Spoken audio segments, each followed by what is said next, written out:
شیطان الرجیم بسم اللہ الرحمن الرحیم۔ فرسٹ ایئر کل آپ کو حدیث تھے ڈاکٹر عبادت بریلوی کے حالات زندگی، مختصر حالات زندگی آپ کو سمجھائے گئے تھے، بیان کیے گئے تھے آپ کے سامنے۔ تو آج سبق شروع کرتے ہیں ڈاکٹر عبادت بریلوی کا کچھ ادب کے بارے میں، اور ماخذ جو ہے ماخوذ از بھی ہو سکتا ہے اور ماخذ بھی ہو سکتا ہے۔ ماخوذ از جس سے لیا گیا یا ماخذ دینے کی جگہ، تو تنقیدی زاویے جو ان کی کتاب ہے تو یہ بھی تنقیدی مضمون ہے۔ اس پر ڈاکٹر عبادت بریلوی نے ادب کی خوبیاں بیان کی ہیں اور خوبیاں بیان کر کے اور جو مشکلات ادب کو آتی ہیں یا اس کے راستے میں جو کچھ بھی آتا ہے اسے ڈھونڈتا ہوا آگے لے جاتا ہے ادب، اور اس پہ بات کی ہے۔ میں جاؤں گا آج پیج نمبر 28 پر، اور یہ سبق کا جو ہے پہلا ہے صفحہ نمبر 1 پر میں جاؤں گا۔ تو سب سے پہلے ادب کی تعریف۔ ادب کیا ہے؟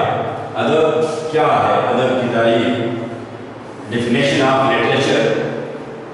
تو یہ پرنسپل ہیں جمیل احمد امان صاحب، یہ government post graduate college Abbottabad جو شہر میں ہے، ایبٹ آباد شہر میں سٹی میں، اس کے پرنسپل ہیں یہ۔ اور ان کی جو تعریف ہے ادب کی، انسانی جذبات، جذبہ کی جمع ہے، جذبات، دل کا جوش، خیالات اور احساسات اور تصورات کو مختلف اور انوکھے انداز میں، عجیب قسم کے انداز میں پیش کرنے کا نام ادب ہے۔ اب انوکھا اور انداز کیا ہو سکتا ہے؟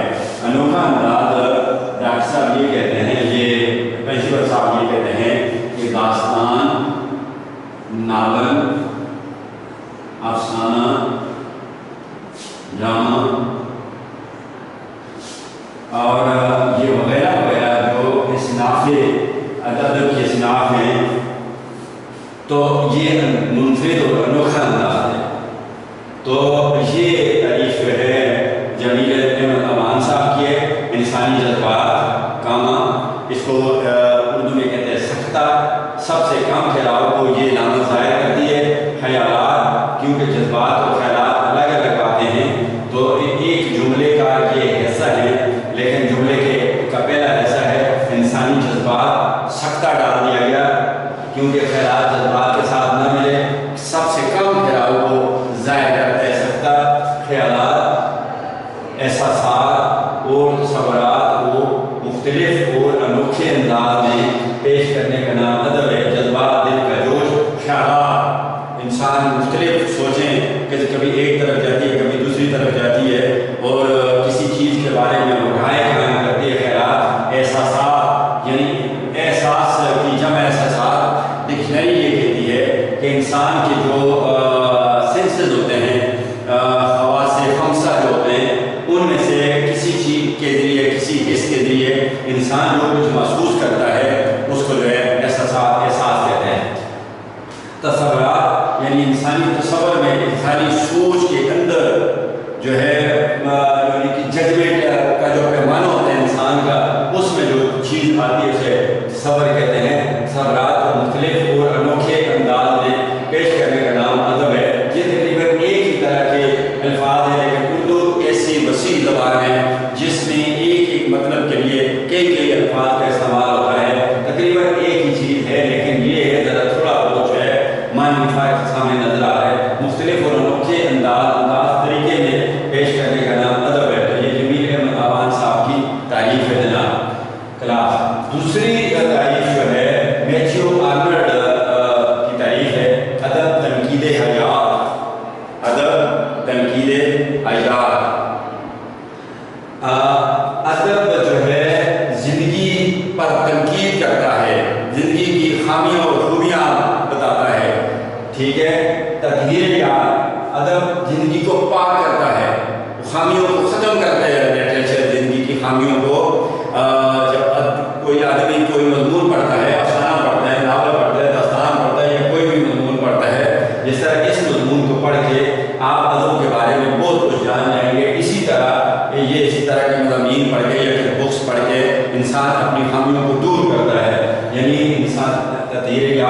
زندگی کو پاک کرتا ہے، صاف ستھری بنا دیتا ہے۔ تفسیر یاد لائف کی تشریح کرتا ہے، ادب زندگی کی تشریح کرتا ہے کہ لائف کیا چیز ہے، اور تعمیر یاد زندگی کو بلڈ اپ کرتا ہے، بہترین زندگی بنانے کے کی یہ قابل، زندگی کو بہترین سے بہترین بناتا ہے یہ ادب، اور یہ میتھیو آرنولڈ کی تعریف ہے۔ آگے literature is imitation of real life, تو زندگی کی جو ہے اصل زندگی کی یہ نقالی کرتا ہے ادب، جو حقیقی زندگی ہے اس کی نقالی کرتا ہے۔ اور لٹریچر دوسری تعریف ہے، literature as power to change the world, یعنی لٹریچر کے اندر اتنی طاقت ہے کہ وہ دنیا کو بدل سکتا ہے۔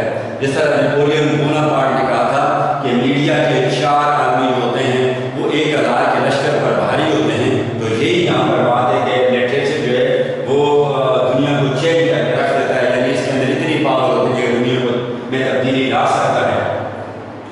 آگے کلاس انسان کے یہ جو اس کی تعریف ہے ڈاکٹر عبادت بریلوی کی، اور اس سبق کے اندر موجود ہے انسان کے جذبات و احساسات میں جو موجیں برابر اٹھتی رہتی ہیں، لہریں جس طرح دریا کی لہریں آ رہی ہوتی ہیں، موجیں اٹھتی ہوئی آ رہی ہوتی ہیں، تو یہ انسان کو کچھ کر گزرنے کی طرف مجبور کرتی ہیں انسان کو، کیونکہ انسان جو کچھ دیکھتا ہے محسوس کرتا ہے اس کے ساتھ پیش آتا ہے یا کسی اور کے ساتھ پیش آتا ہے۔ جس طرح گرمی کا دور تھا، بارش ہوئی اور بارش کی وجہ سے گرمی کا دور ٹوٹ گیا، گرمی کو بھی انسان نے محسوس کیا، اور سردی اس کی جو بارش ہونے کی وجہ سے جو موسم کے اندر دیرا ویزی آئی اس کو بھی انسان نے محسوس کیا، اور مہنگائی کو بھی انسان نے محسوس کیا، کرونا کو بھی انسان نے محسوس کیا، اور انصاف جو پاکستان کے اندر ہے اس کو بھی انسان محسوس کرتا ہے، اور جہاں ظلم ہے اس کو بھی محسوس کرتا ہے، مہنگائی کو بھی محسوس کرتا ہے،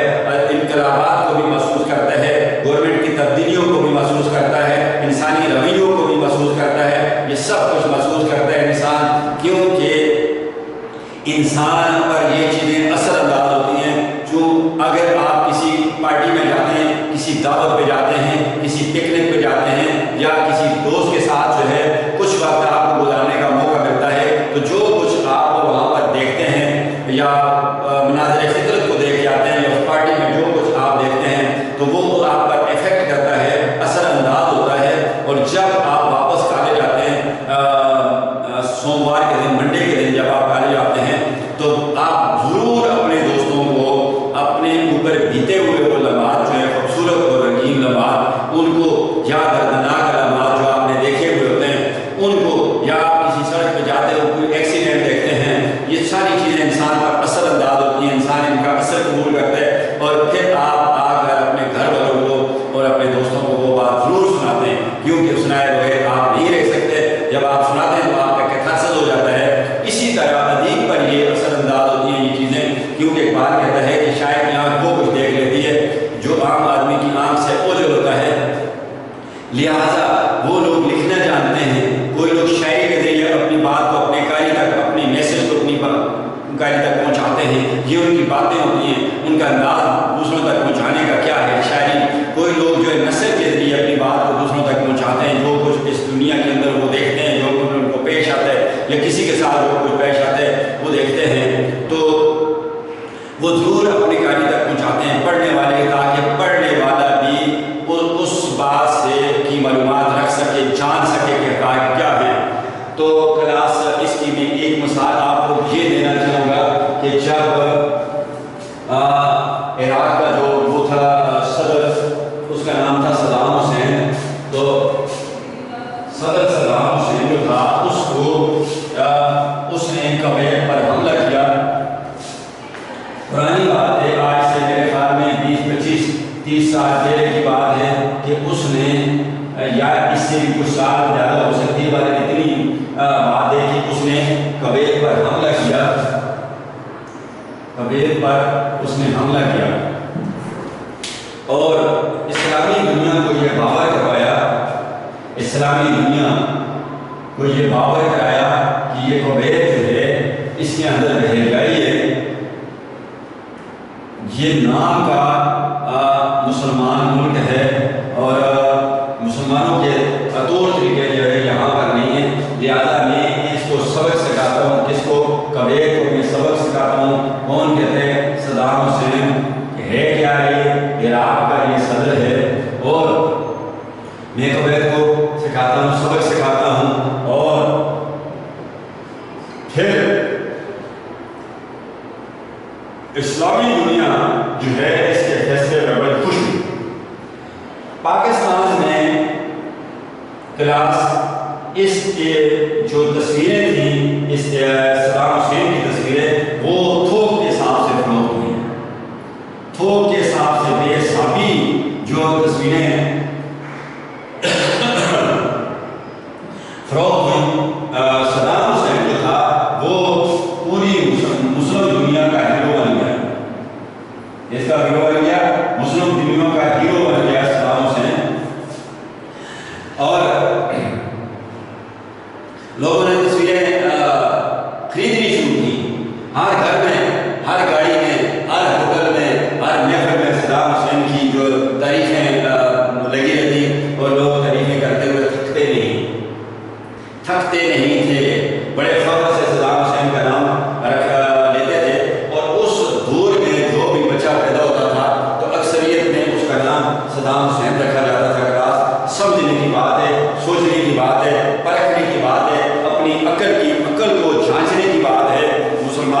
مسلم دنیا کی جو عقل تھی، جو شعور تھا، اس کو سوچنے کی بات ہے، اس پر تنقید کرنے کی بات ہے، اور کسی نتیجے پر پہنچنے کی بات ہے۔ تو یہ ہیرو بن گیا۔ اب اس نے کویت پر حملہ کر دیا۔ ادھر کیا ہوا؟ اصل پلانیں کیا تھی؟ امریکہ نے سعودی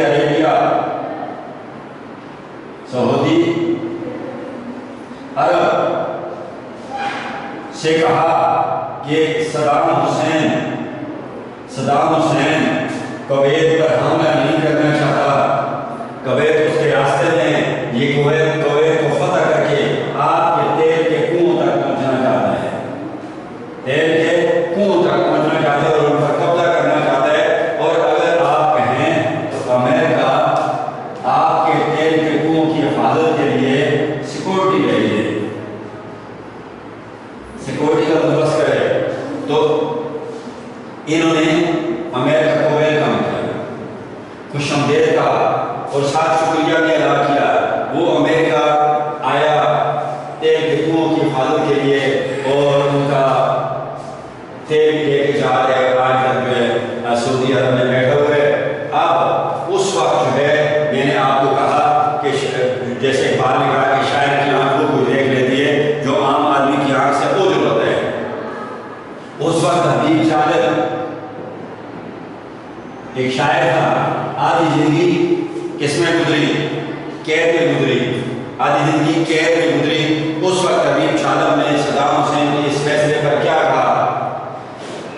حبیب جالب نے کہا کہ ایک مستقل عذاب کو سر پہ بٹھا لیا، ایک مستقل عذاب کو سر پہ بٹھا لیا، اور کہتے ہیں کہ در سے دامن چھڑا لیا۔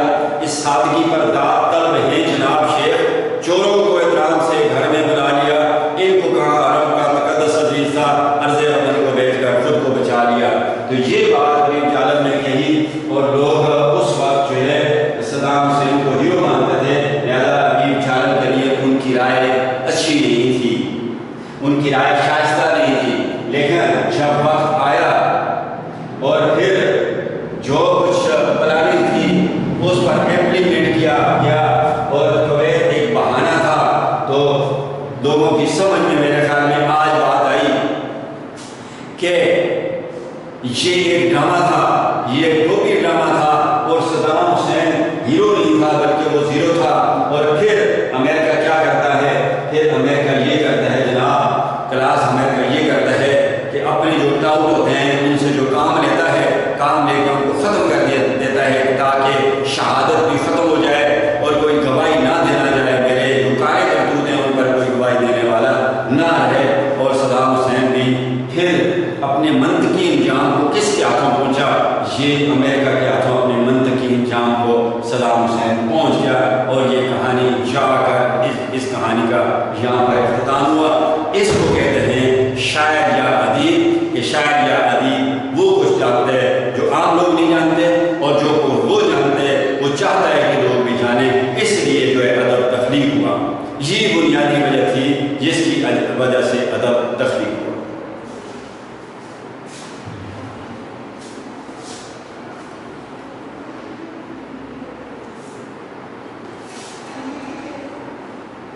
آپ آتے ہیں چیپٹر کی طرف.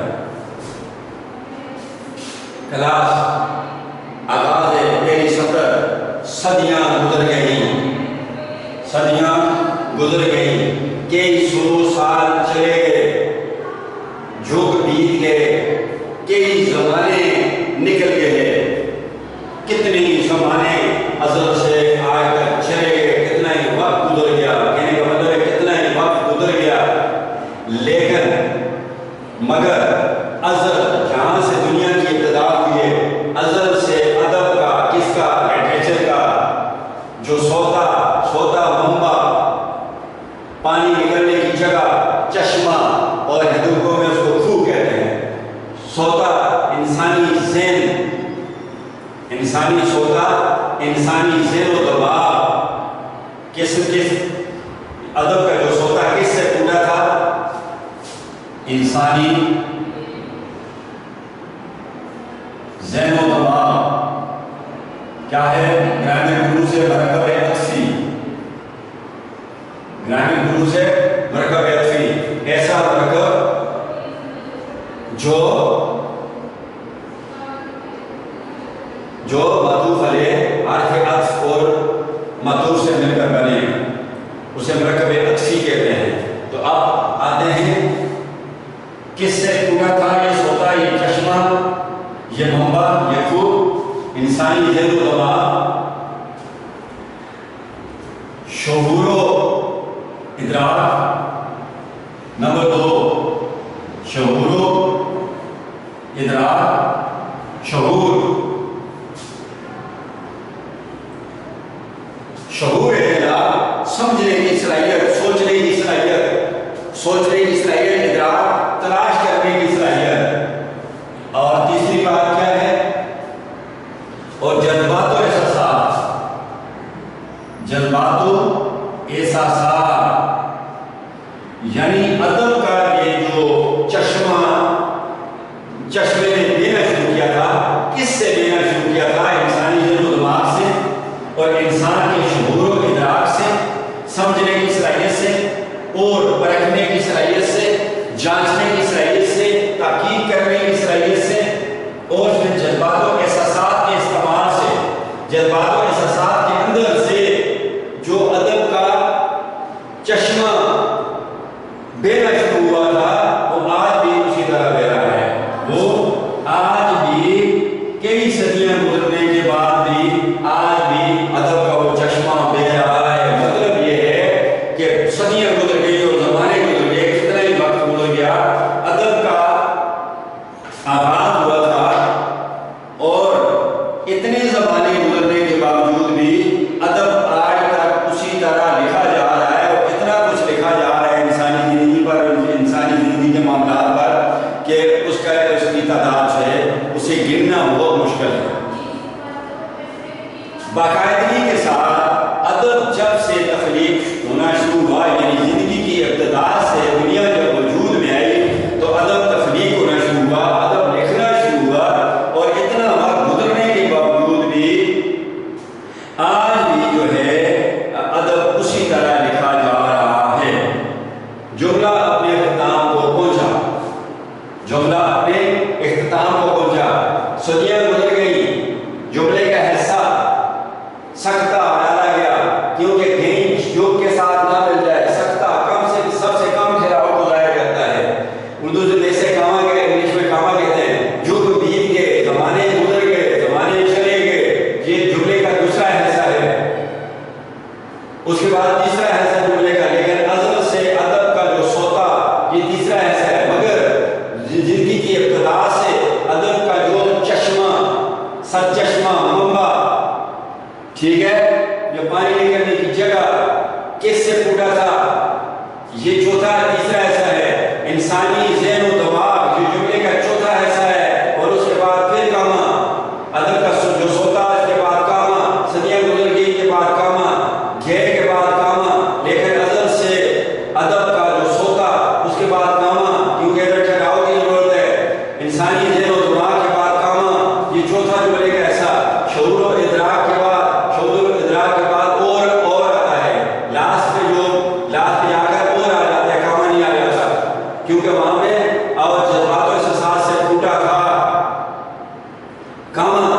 اور وہ آج بھی اسی طرح دے رہا ہے، وہ آج بھی اسی طرح چشمہ چل رہا ہے۔ مطلب یہ کہ ادب آج بھی لکھا جا رہا ہے۔ زندگی کی ابتدا سے ادب لکھنا شروع ہوا، اور کس سے کون لکھتا رہا، کون سی چیزیں ادب کو تخلیق کرنے میں کام آئیں؟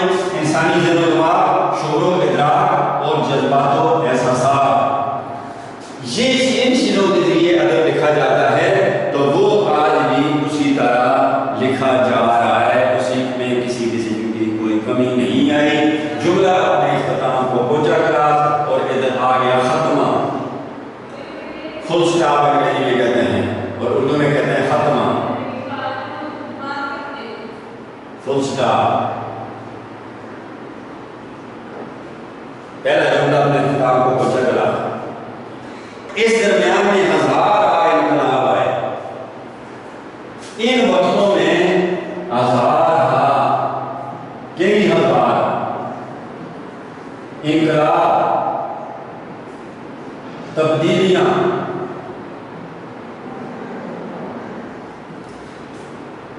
کہتے ہیں کہ اگر سازش ناکام ہو جائے تو اسے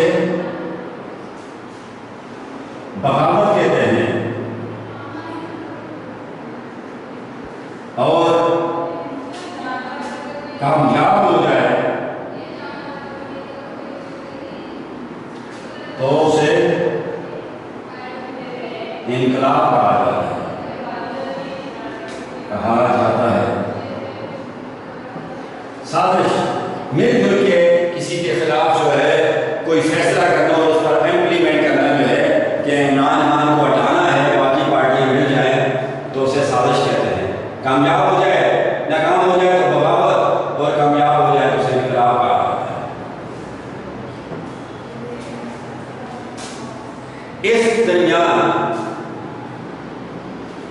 اس درمیان ہزارہ کئی ہزار تبدیلیاں ہیں، لیکن ادب کے راستے میں رکاوٹ نہ بن سکی، ادب کے راستے میں رکاوٹ نہ بن سکی۔ اب ادب ان رکاوٹوں کو روکتا ہوا آگے چلتا رہا۔ زمانے نے نیشیوں کروٹیں لی۔ پہلی بات کیا ہے کلاس؟ ہزارہ انقلاب آئے، ہزارہ تبدیلیاں آئیں، لیکن ادب کو نہ روک سکی، اسی طرح لکھا جاتا رہا، وہ جاتا رہے گا، جاتا تھا۔ اس کے بعد دوسری کیا بات ہوئی؟ زمانے نے بیسیوں کروٹیں لی۔ بات ہے کہ زمانے نے بیسیوں کروٹیں، کروٹ کا مطلب ہے پہلو بدلنا، رخ بدلنا، تبدیلی آنا۔ آج ایک حکومت ہے، کبھی دوسری حکومت ہے، کبھی تیسری حکومت ہے، کبھی مارشل آ جاتا ہے، کبھی عوامی حکومت آتی ہے، الیکشن ہو جاتے ہیں، جمہوریت بحال ہو جاتی ہے، پھر مارشل آ جاتے ہیں۔ دنیا کے اندر بنگلہ دیش کے اندر مارشل آیا، عراق کے اندر مارشل آیا تھا، یہ صدر جو تھا یہ جنرل تھا صدام حسین۔ اسی طرح دنیا کے اندر ترکی کے اندر انقلاب لانے کی کوشش کی، فوج آئی لیکن ناکام ہوئی۔ اس کو کہتے ہیں زمانے نے بیسیوں کروٹیں لی۔ زمانے کے حالات بدلتے رہے، دنیا کے حالات بدلتے رہے، اور اتنے بدلے کہ دنیا کے نقشے کو بدل کر رکھ دیا۔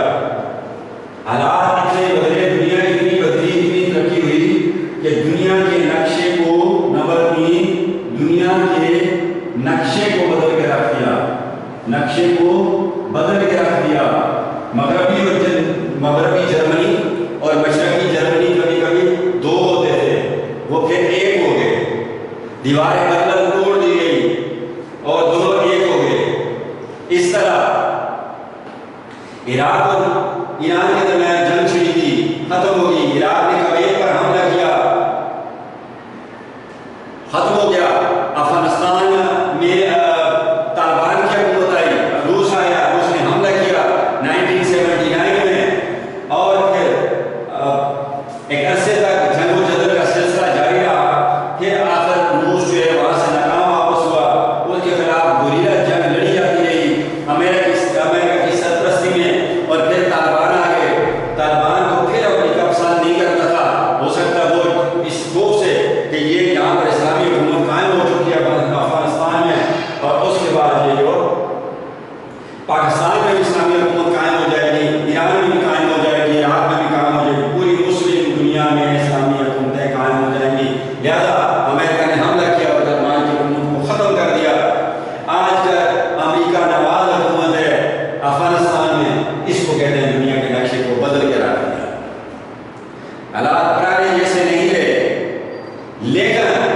یہ تبدیلیاں جو تھیں،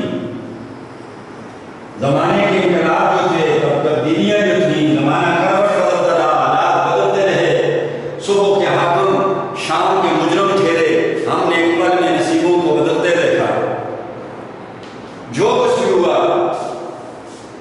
لیکن کوئی تبدیلی،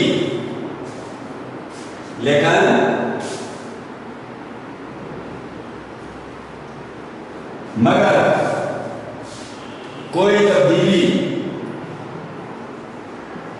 نہ ملے، کوئی تبدیلی، کوئی انقلاب،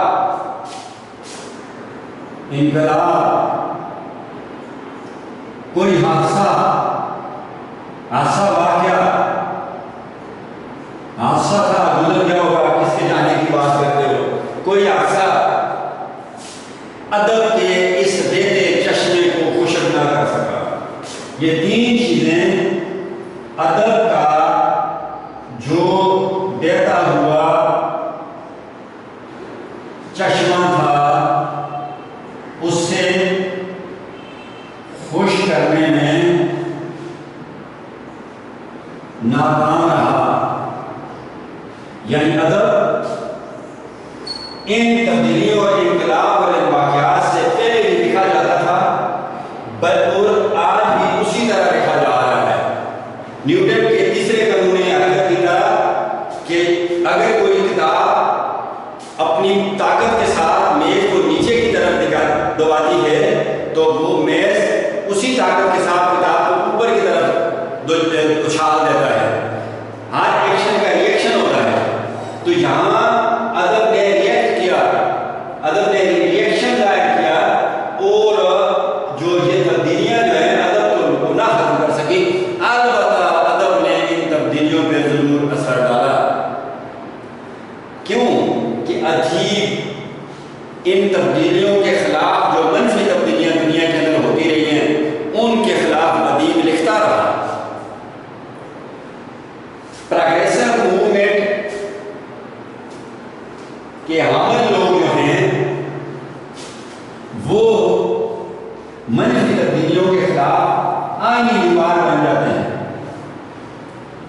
پروگریسو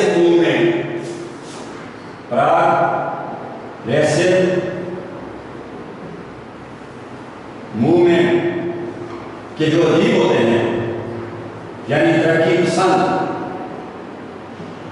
وہ منفی تبدیلیاں جو دنیا کے اندر ہوتی ہیں، نیگیٹو سرگرمیاں جو ہوتی ہیں، ان کے خلاف وہ لکھتے ہیں، کیونکہ وہ ادب برائے زندگی کے قائل ہوتے ہیں، ادب برائے زندگی کے قائل ہوتے ہیں یہ ادیب، اس لیے یہ